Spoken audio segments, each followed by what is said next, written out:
Okay.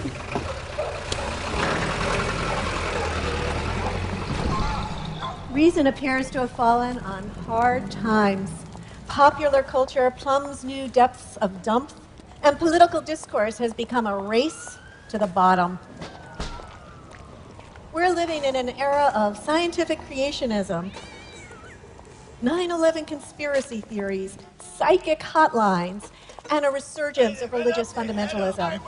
People who think too well are often accused of elitism. And even in the academy, there are attacks on logocentrism, the crime of letting logic dominate our thinking. But is this necessarily a bad thing? Perhaps reason is overrated. Many pundits have argued that a good heart and steadfast moral clarity are superior to the triangulations of overeducated policy wonks, like the best and brightest that dragged us into the quagmire of Vietnam. And wasn't it reason that gave us the means to despoil the planet and threaten our species with weapons of mass destruction? In this way of thinking, it's character and conscience, not cold-hearted calculation, that will save us. Besides, a human being is not a brain on a stick. My fellow psychologists have shown that we're led by our bodies and our emotions and use our puny powers of reason merely to rationalize our gut feelings after the fact. How could a reasoned argument logically entail the ineffectiveness of reasoned arguments? Look, you're trying to persuade us of reason's impotence. You're not threatening us or bribing us, suggesting that we resolve the issue with a show of hands or a beauty contest. By the very act of trying to reason us into your position, you're conceding reason's potency. Reason isn't up for grabs here. It can't be. You show up for that debate and you've already lost it. But can reason lead us in directions that are good or decent or moral? After all, Hume pointed out that reason is just a means to an end, and the end depends on the reasoner's passions. Reason can lay out a roadmap to peace and harmony if the reasoner wants peace and harmony, but it can also lay out a roadmap to conflict and strife if the reasoner delights in conflict and strife. Can reason force the reasoner to want less cruelty and waste? All on its own, the answer is no. But it doesn't take much to switch it to yes. You need two conditions. The first is that reasoners all care about their own well-being. That's one of the passions that has to be present in order for reason to go to work. And it's obviously present in all of us. We all care passionately about our own well-being. The second condition is that reasoners are members of a community of reasoners who can affect one another's well-being, can exchange messages, and comprehend each other's reasoning.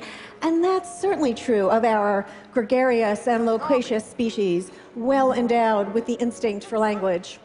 Well, that sounds good in theory, but has it worked that way in practice? In particular, can it explain a momentous historical development that I spoke about 5 years ago here at TED? Namely, we seem to be getting more humane. Centuries ago, our ancestors would burn cats alive as a form of popular entertainment. Knights waged constant war on each other by trying to kill as many of each other's peasants as possible. Governments executed people for frivolous reasons, like stealing a cabbage or criticizing the royal garden. The executions were designed to be as prolonged and as painful as possible, like crucifixion, disembowelment, breaking on the wheel. Respectable people kept slaves. For all our flaws, we have abandoned these barbaric practices. So do you think it's human nature that's changed? Not exactly. I think we still harbor instincts that can erupt in violence, like greed, tribalism, revenge, dominance, sadism. But we also have instincts that can steer us away, like self-control, empathy, a sense of fairness, what Abraham Lincoln called the better angels of our nature. So if human nature didn't change, what invigorated those better angels? Well, among other things, our circle of empathy expanded.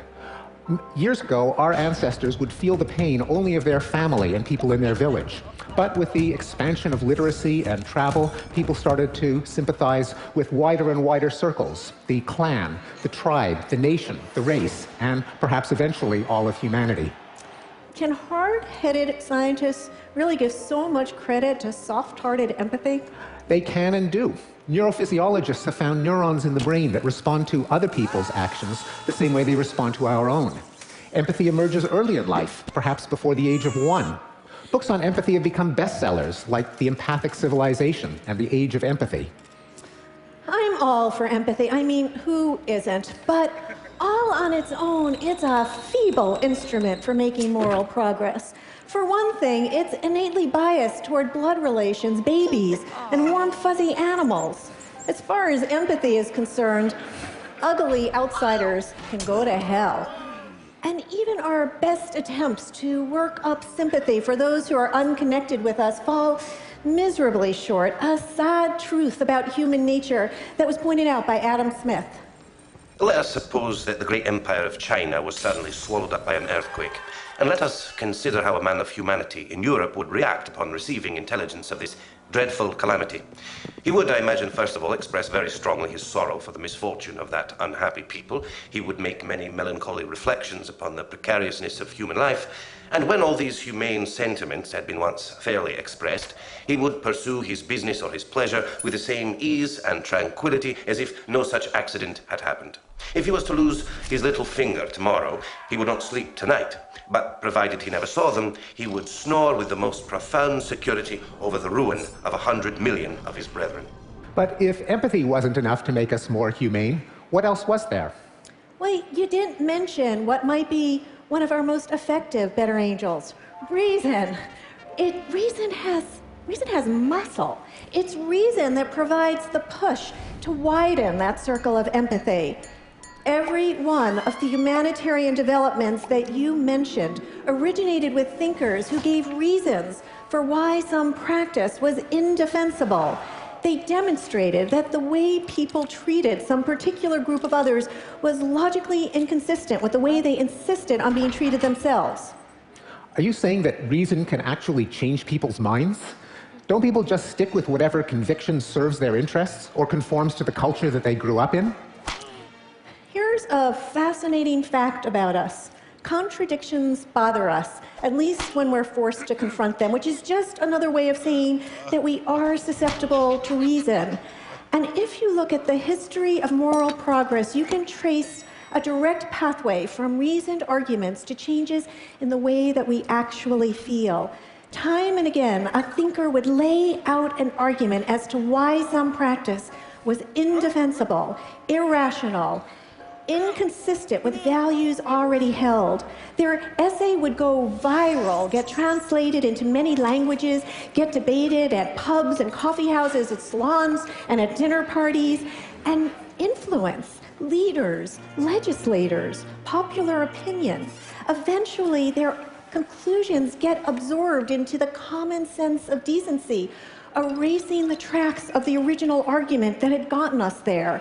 Few of us today feel any need to put forth a rigorous philosophical argument as to why slavery is wrong, or public hangings, or beating children. By now, these things just feel wrong. But just those arguments had to be made, and they were, in centuries past. Are you saying that people needed a step-by-step argument to grasp why something might be a wee bit wrong with burning heretics at the stake? Oh, they did. Here's the French theologian Sébastien Castellio making the case. Calvin says that he is certain, and other sects say that they are. Who shall be judge? If the matter is certain, to whom is it so? To Calvin? But then, why does he write so many books about manifest truth? In view of the uncertainty, we must define the heretic simply as one with whom we disagree. And if then we're going to kill heretics, the logical outcome will be a war of extermination, since each is sure of himself. Or with hideous punishments like breaking on the wheel? The prohibition in our Constitution of cruel and unusual punishments was a response to a pamphlet circulated in 1764 by the Italian jurist Cesare Beccaria. As punishments become more cruel, the minds of men, which like fluids always adjust to the level of the objects that surround them, become hardened, and after 100 years of cruel punishments, breaking on the wheel causes no more fear than imprisonment previously did. For a punishment to achieve its objective, it is only necessary that the harm that it inflicts outweighs the benefit that derives from the crime. And into this calculation ought to be factored the certainty of punishment and the loss of the good that the commission of the crime would produce. Everything beyond this is superfluous, and therefore tyrannical. But surely anti-war movements depended on mass demonstrations and catchy tunes by folk singers and wrenching photographs of the human costs of war.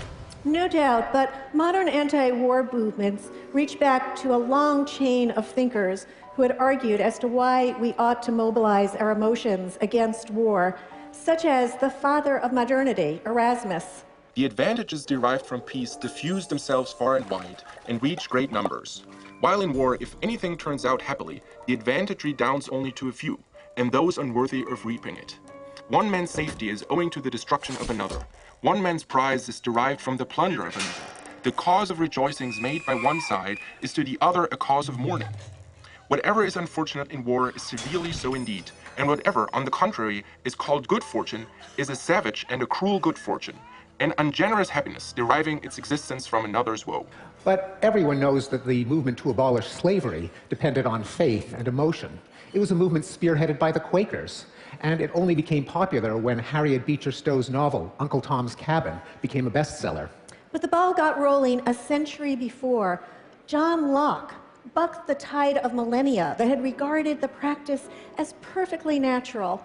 He argued that it was inconsistent with the principles of rational government. Freedom of men under government is to have a standing rule to live by, common to everyone of that society, and made by the legislative power erected in it. A liberty to follow my own will in all things where that rule prescribes not to be subject to the inconstant, uncertain, unknown, arbitrary will of another man, as freedom of nature is to be under no other restraint but the law of nature. Those words sound familiar. Where have I read them before?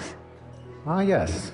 If absolute sovereignty be not necessary in a state, how comes it to be so in a family? Or if in a family, why not in a state?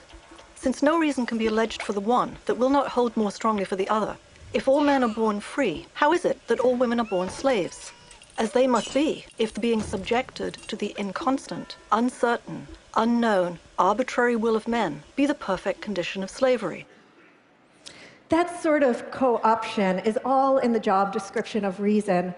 One movement for the expansion of rights inspires another because the logic is the same. And once that's hammered home, it becomes increasingly uncomfortable to ignore the inconsistency. In the 1960s, the civil rights movement inspired the movement for women's rights, children's rights, gay rights, and even animal rights. But fully 2 centuries before, the Enlightenment thinker Jeremy Bentham had exposed the indefensibility of customary practices, such as the cruelty to animals.